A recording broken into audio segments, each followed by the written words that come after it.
Species is 4 or 5 feet high, leaves soft and hairy, grateful to the touch, and the delicious nuts are eagerly gathered by Indians and squirrels.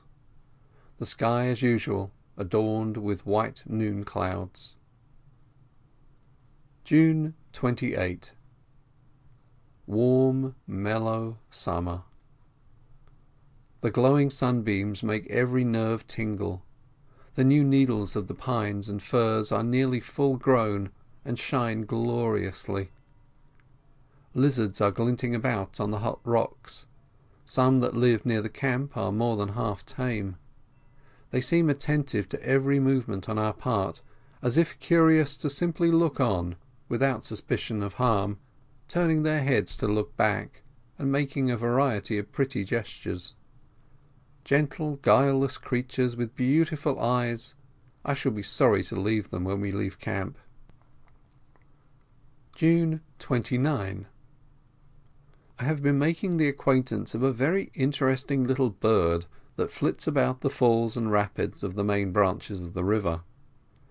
It is not a water bird in structure, though it gets its living in the water, and never leaves the streams.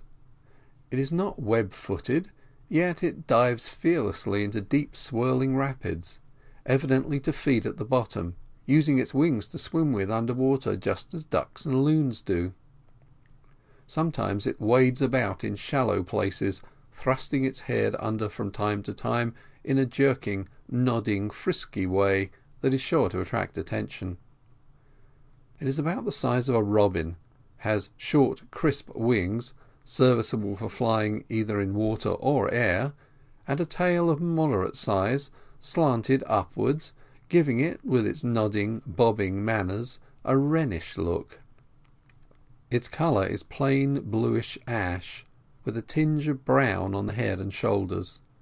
It flies from fall to fall, rapid to rapid, with a solid whir of wing beats like those of a quail, follows the windings of the stream, and usually alights on some rock jutting up out of the current, or some stranded snag, or rarely on the dry limb of an overhanging tree, perching like regular tree birds when it suits its convenience.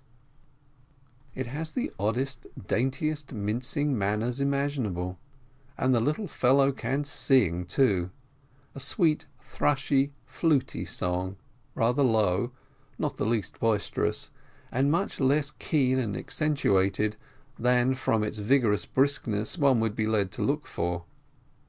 What a romantic life this little bird leads on the most beautiful portions of the streams, in a genial climate, with shade and cool water and spray to temper the summer heat. No wonder it is a fine singer, considering the stream songs it hears day and night. Every breath the little poet draws is part of the song, for all the air about the rapids and falls is beaten into music, and its first lessons must begin before it is born, by the thrilling and quivering of the eggs, in unison with the tones of the falls. I have not yet found its nest, but it must be near the streams, for it never leaves them. June 30. Half cloudy, half sunny, clouds lustrous white.